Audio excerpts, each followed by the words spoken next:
Welcome back to A Chat With. And this is a very special edition of A Chat With because I've got a very cool cat on with me right now. This gentleman is one of two founders for Black and Brave Wrestling Academy in Davenport, Illinois, Close. Davenport, Iowa. Iowa. I knew I was going to mess it up. I'm Yeah. Canadian, it's what I You're do. you're very close. We're actually on the Mississippi River right across from Illinois. So I can see Illinois from our gym, but we are located in Iowa.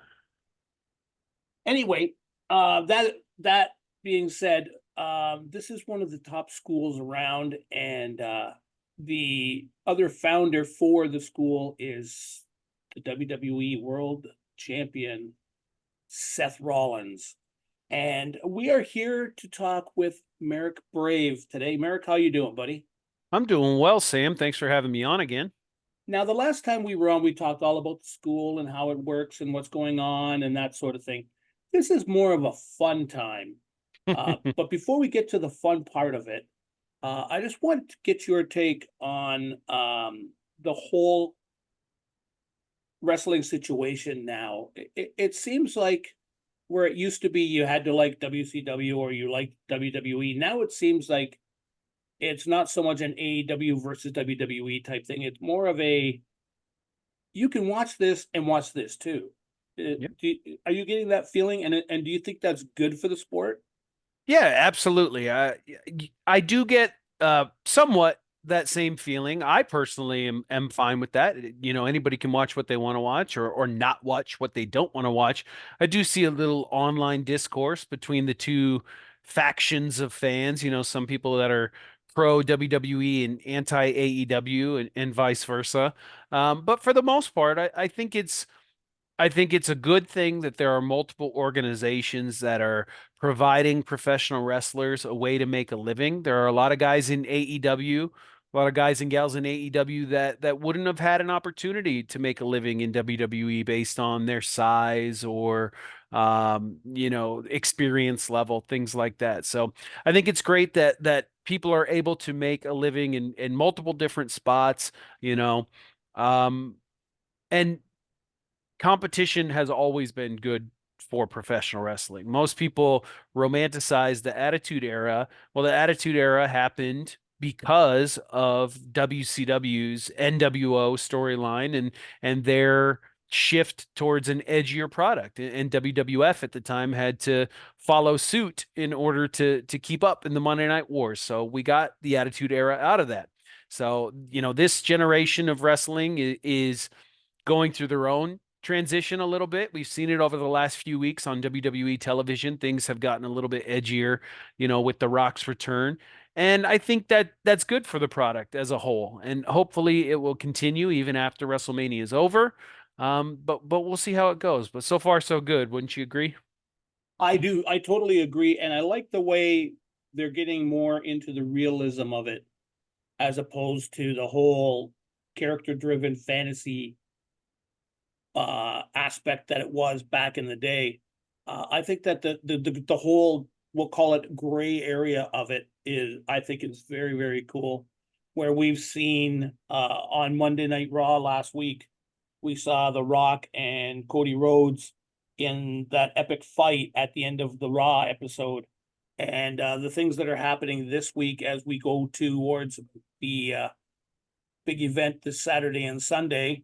Um, I think that they've made this road to WrestleMania one of the most exciting that I've seen in a long time. And I've been lucky. I've been able to watch WWE as a fan. And I've also, since the late 90s, been able to watch as a media member as well. And I've watched some of the transitions and things like that. And I think this is a really good era that's happening right now. And I think that that benefits all the wrestlers that are going to come out of the various wrestling academies, your wrestling academy, Dustin Rhodes Academy, and Booker T's academy, and these wrestlers that you are grooming, I think are coming into a very exciting time, and I think this is the perfect time for people if they're interested to get involved in wrestling, get to an academy such as yours to get it done right. Yeah, I agree with you there. And you mentioned our school and a couple others there. Every school that you mentioned is going to give you the goods and teach you the right way. I think that's important. Finding a reputable location, someplace that's not just interested in taking your money and ripping you off there. And once you do that, like you said, there's a lot of places for people to get work. Not just in these major companies, but there's a lot of independent promotions out there right now, more so than when I started a little over 20 years ago. It feels like every weekend there's multiple promotions running, just even in my area. So if you're looking to break in and get started quickly, now is a great time to do it. Yeah, and with that, what do you say we have some fun now, and we'll take a look at the card that's coming up for WrestleMania this weekend. There, the card obviously is not entirely full yet. There's still a possibility of a couple of other matches that may happen, and of course, there's the special guests that'll be that we don't know of yet that are going to be surprises, that sort of thing.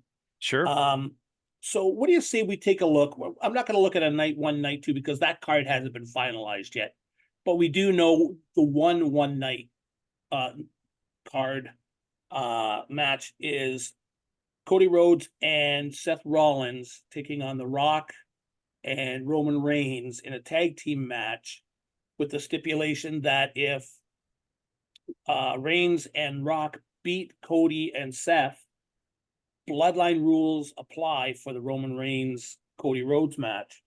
How do you see that match playing out? That's interesting, Sam. I honestly, and people will say, "Oh, well, he already knows how this is going to go down." I don't ask for spoilers. I don't want to know spoilers. I Yeah, like I to don't either. watch. I'm that surprise me guy. Yeah, I just want to watch and be entertained just like the rest of the people out there. So, I haven't talked to Seth about what's going to go down in that one. Obviously, we've talked about the match itself and how cool of an opportunity it is for him to be in a match with The Rock at WrestleMania, in a main event at WrestleMania, which is really cool. Um, and to think that this would have happened when we first, got together as 16-year-olds and started watching these pay-per-views together and WrestleManias together. I think we both would have been quite surprised and elated to know that one day, my buddy Colby, would be sharing a WrestleMania ring with The Rock. But as far as that match goes, you could really see it going either way. You could see, the Bloodline losing and then Bloodline being banned from ringside the next night, and then who knows if The Rock turns on Roman or anything like that goes down. But you could also see the Bloodline winning, and now it's essentially an anything goes type match, and then you can get all sorts of people involved.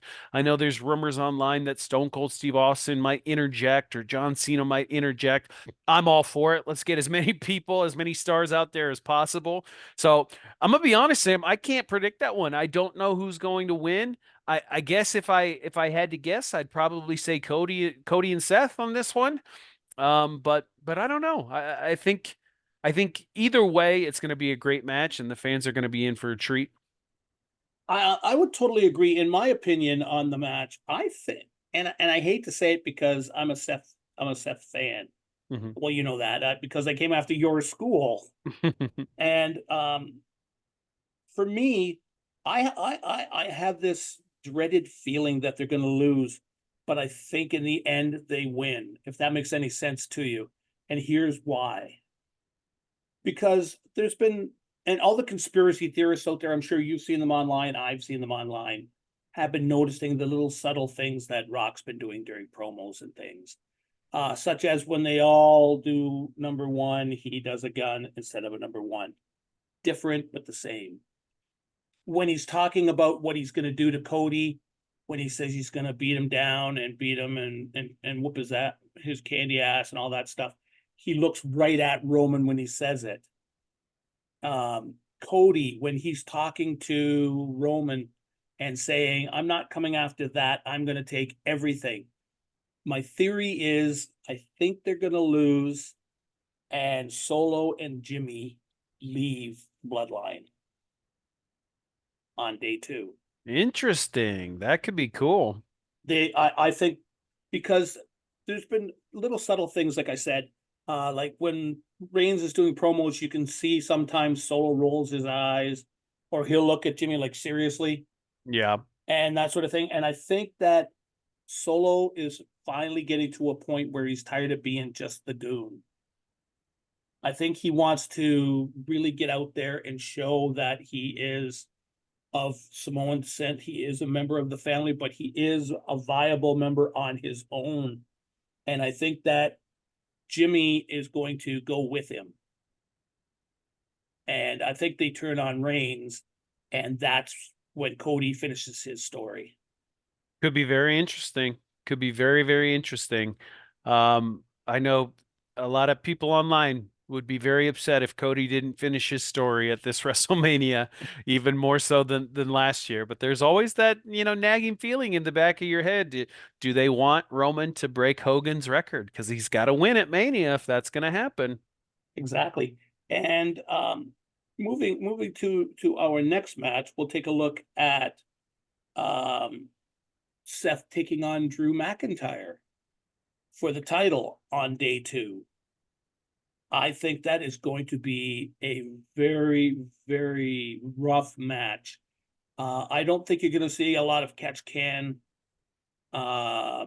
hip lock, uh, suplex type thing. I think it's going to be an out and out brawl, and hopefully Seth will be coming out of the tag team match in a good enough shape that he can maintain what he's going to do. And I think that in this case, I think that he will hold on to his title on day 2.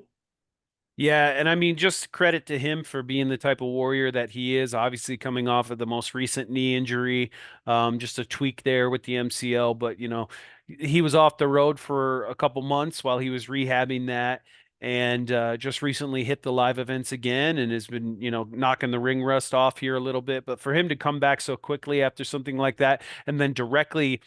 From what do they say? From the frying pan into the fire, right? Yeah. Right into a double WrestleMania Saturday, Sunday, two big time matches. Got the main event night 1, got the championship match night 2. Like for him to be tasked with performing on both of those nights at such a high level in front of millions and millions of people all around the world. I mean, that just goes to show you what type of warrior that he is there, and proud to call him a buddy of mine. So I think I'm with you on that one, Sam. I think we see a Seth Rollins uh retainment of his championship, and I think we hit the summer with a couple of really hot babyface champions. What do you think? Yeah, I totally agree. And I think that it makes for a better feud for Drew, because Drew's going to want to keep chasing. Sure. And I think it extends the storyline a little bit as well, which is what I like. I like when a story is a story, not a story is an article, Hmm. if you will. The next match I want to look at is for the WWE Women's Championship, Bayley versus Io Sky, who is the champion at this point. How do you see that one playing out? I mean, me personally, I'm a big Bailey fan. We're buddies in real life. She's a good person. She's always been fantastic. She's always been so nice and respectful of everyone around her. So I'm rooting for her big time. I think the business is in a good place when she's on top and doing well. So I think it's going to be a tremendous match. They obviously have history together, and the feud's been going well for them. So I think I'm going to go with Bailey on this one.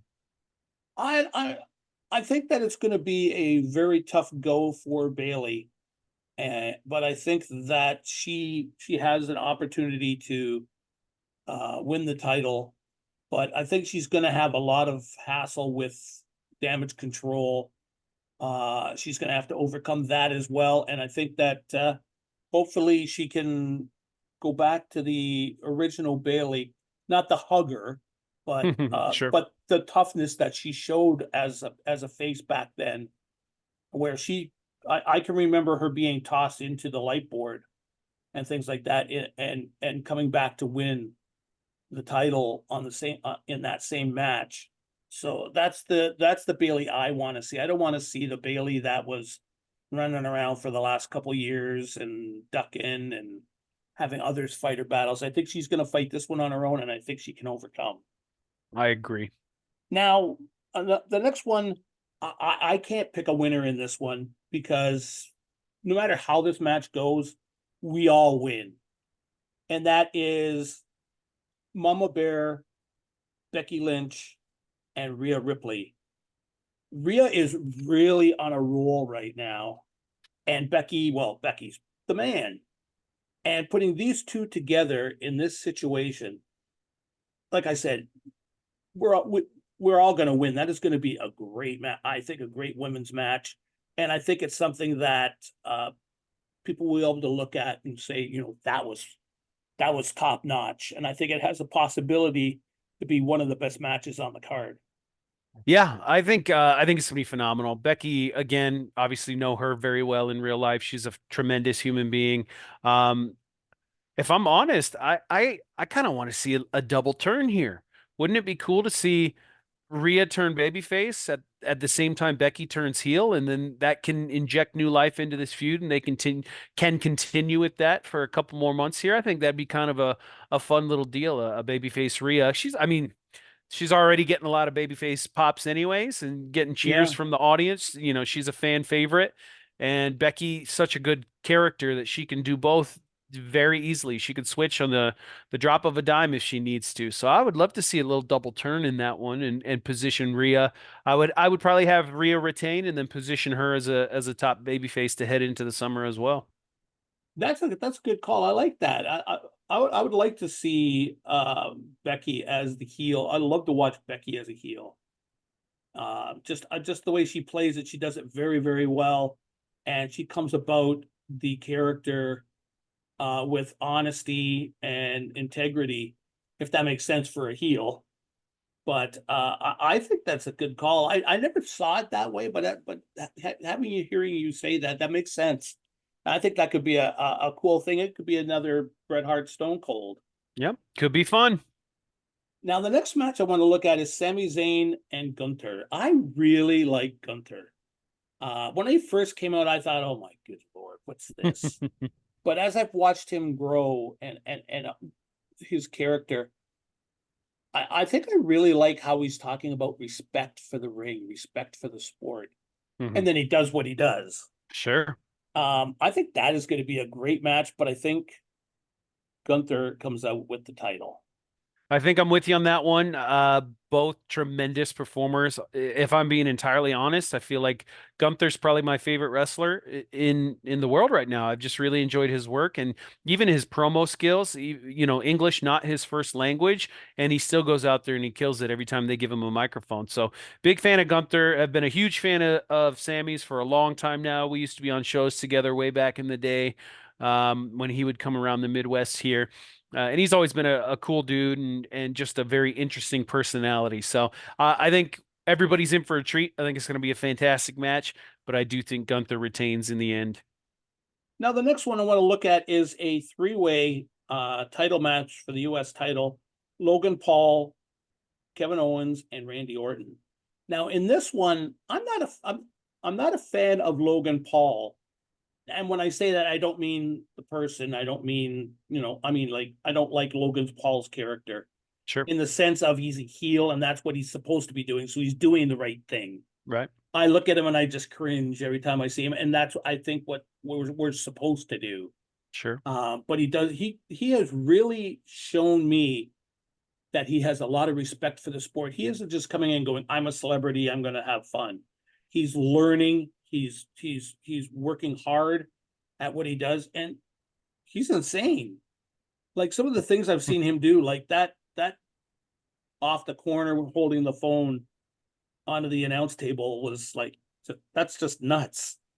Oh And yeah. and him and Ricochet when they came across the ring at each other, Yeah. like there's nothing to stop you. Like, what are you doing? But that being said, I'm a huge Randy Orton fan. I like Randy Orton. I'm not a big fan of his entrance music, but that's neither here nor there. It makes his character, but I liked his old theme as when he was part of Evolution, Mhm. better, much better, and I like the whole golden shower of pyro. when he poses at the stage and that, and I think that's how he should come out at WrestleMania. Is he should come out with not just black and just a spotlight on him, and then the golden shower behind him as he poses, and then he can walk to the strut Yeah. to the ring and that sort of thing. But for the match itself, I think that they're going to put the title on Randy, give him another run. But I also think Randy's going to turn. Interesting. Yeah. Well, you mentioned Logan Paul. He's an extremely athletic young man. I got the chance to meet him a little while back. He came to Davenport and came to the Black and Brave gym.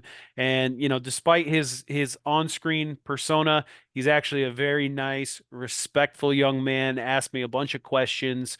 Thanked me personally for allowing him at our gym, which, I wasn't expecting nor, asking for, but he did anyways, just because that's the type of person he is, was raised right. Shout out to Mr. and Mrs. Paul out there.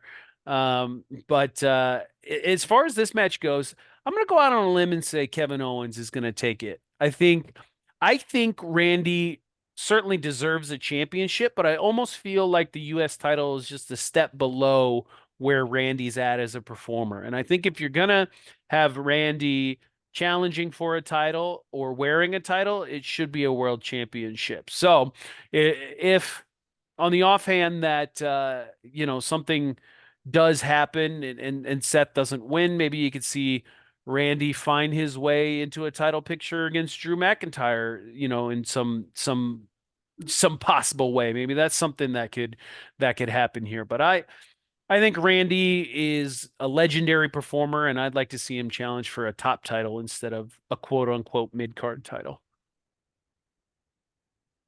That's interesting. That's an interesting take.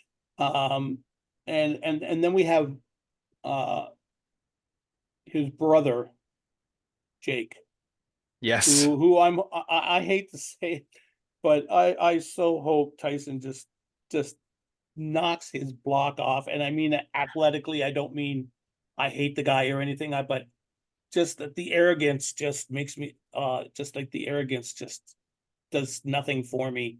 And Yeah. Well, I'm I mean, I'm an old school Tyson fan, so I'll be rooting for Iron Mike there as well. now the next match I want to take a look at is brother versus brother, Jimmy versus Jay.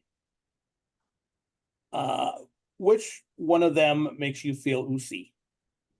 Mr. Yeet himself, man. I gotta go. I gotta go with him because he's just riding a wave of momentum right now. I'm not trying to nip that in the bud. I'm not trying to stop him in his tracks. I'm going to give him the win and let him keep ascending that ladder. You know what I mean? Yeah, and for me, I think that it all plays into the whole Jimmy going with Solo in night two, as I mentioned earlier, with Solo and Jimmy leaving the bloodline. I think Hmm. that somehow along the line that match is going to be like the straw that broke the camel's back, and Jimmy's going to go, you know what, I can't do this anymore. I got to change my ways. I got to do what's You right as know, opposed to what's right for Roman. sure. And maybe it's a thing where he goes, "Hey, I've always been there for you. I've always had your back. You weren't there for me in this one, So the one who's always there for me is my brother." Yeah, and we have one more match we have to take a look at. The Judgment Day defending their titles against DIY, the New Day, Awesome Truth, and there's still two more tag teams at this point that have to be added to that match in a ladder match for the titles. How do you think that goes? I'm not sure. Um, there's too many people. There's too many teams in that match Exactly. for me to pick a winner. I think the winner is us as the fans because it's going to be phenomenal. Anytime you get that many creative minds in one match and you give them toys to play with, like all those ladders out there, I think you're going to have yourself. Plus, they're just going to be so amped up. It's WrestleMania. They want to make the show theirs. I think it's going to be a fantastic match, no matter who comes out on top. Yeah, for me though, I think it's going to be DIY. And the reason I say that is they're getting a push right now. They're really on Yeah. a roll, and I think that it's going to play into furthering the Judgment Day storyline when they have no titles. And Rhea has possibly turn face, as you mentioned Hmm. earlier. And I think that that could play into the whole Judgment Day storyline. How it could implode, it might not implode. Will it implode? Who blames who? Are they able to get past this? How do they go back to being running Raw? That sort of thing. I think that all plays out, but I think DIY is the one who causes that ripple. Yep, I could absolutely see that happening. I think I'm with you on that one. I'd probably be done with that whole group there. I'd probably split them up, Judgment Day, and let them do their own thing, especially with Rhea just going straight to the Yeah, top. she is the most popular of the bunch. Hmm. Now, getting away from WrestleMania for just a moment, somebody I want to touch on, and it's somebody I have a lot of respect for. And if I have a wish list of four people I would want to interview, one would be, of course, Seth. I love the character that he's doing, and I'd love to pick his brain on that at some point. The second one would probably be John Cena. He's got the longevity. I'd like to know how he feels about how things have changed over time, that sort of thing. Hmm. The third one I would like to talk to would be The Miz. Now, when Miz first came to WWE, I was a fan, but skeptical. I like who is this guy? Is he going to be? Is he going to last? And just the way he played things out, I followed him, and I was a fan in his early days. And I really became a fan the day that he did that promo on Talking Smack, when he was Yeah. talking about the IC title and the not being showcased on the show and that sort of thing. Yep. And he did that impassionate promo. Ever since then, I've been a fan. Like, I mean, a mega fan. But the guy I want to ask you about is R-Truth, Ron Killings. For me, him and Dolph Ziggler, when Ziggler was with WWE, they were what I call good soldiers. And the reason I say that is because the creative could go up to Dolph and say, "We need you to do this." Ron Killings, "We need you to do that," and they would just go and do it. And they would do and they would take that and they would make it the best segment they could to showcase themselves. They would give 110% to get the fans excited. How would you describe a character like R-Truth? Um, I really want to see him wrestle some more, but I'm also thoroughly entertained by the things that he does, and I just love to see him break the other person's character. Oh yeah. Um, but how do you see him? Oh, he's hilarious. I think the first word that pops into my head when you mention R-Truth is the word timeless. He's not a young man. He's in his 50s now, I believe, which you would never guess just by looking at him because A, he looks younger. He's in fantastic shape, still moves really, really well.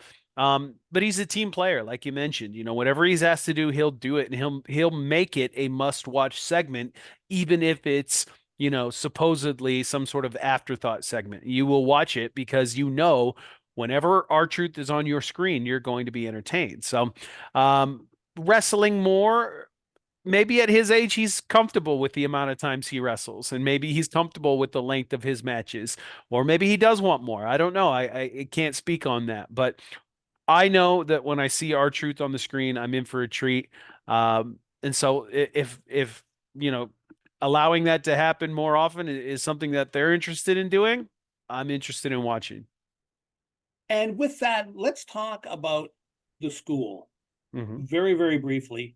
I would assume you're in the middle of sessions now. Are you starting to book for the next sessions yet at this point? Oh yeah, we're actually full through 2025. So we've started Right, booking we talked about that. 2026. Yeah, so we have 2026 classes. Those are available right now on the website, blackandbravewrestling.com. Those spots are actually going very quickly, even though we're 2 years out from starting that. So I mean, if you're interested, head to the website now, blackandbravewrestling.com, fill out your application, get your photos sent in. And if you get accepted, make sure you pay that down payment so you can lock in your spot, because these spots go quickly and people ask us, "Oh, can you hold it for 6 months so I can save up the money?" And as much as we wish we could, we just, with the amount of applications that we get through every day, it's just not something that we're able to do. So the people that are signed up for the class that'll start here in May, these people applied in 2022 and have been waiting for 2 years just to step foot through the door. So we're booked up right now.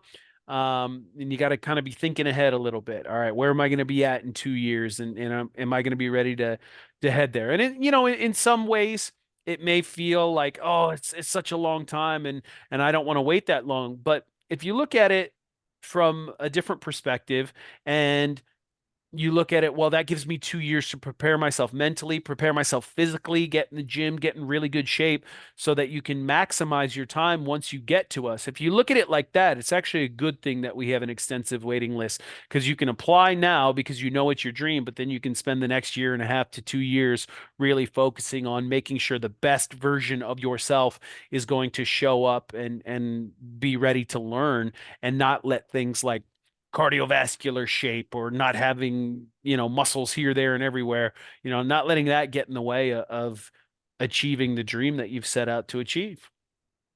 And with that, I want to thank you very much. My guest has been Marek Brave from Black and Brave Wrestling Academy, and we've been talking WrestleMania. Don't forget the card is this Saturday and Sunday, 7 p.m. Eastern Time on the WWE Network, and also on pay-per-view. So if you can't get it on the network, you can get it on pay-per-view. And also, don't forget, NXT will be doing a pay-per-view on Saturday afternoon. Be sure and catch that as well. And if you are in the Philadelphia area, check out WWE World. It's going to be a great time. I checked it out back in the day when WrestleMania was in Toronto, and it was wonderful. And I'm sure it's 10 times better now. But in the meantime, thank you, Merrick, for taking some time for me. And please pass on to Seth my congratulations and my thanks for him entertaining me as he does. And I want to wish you the best of luck with the school. And I hope at some point to come down to the school and say hello and maybe possibly see it for myself. Absolutely, Sam. Thank you for having me on once again. I will certainly pass on those kind words to Seth, and for everybody listening, enjoy WrestleMania. And I'll see you for SummerSlam. Oh, of course, I'm here. All right, we'll talk then. Take care. All Be right. good. All the Thanks, best. Sam. Bye bye.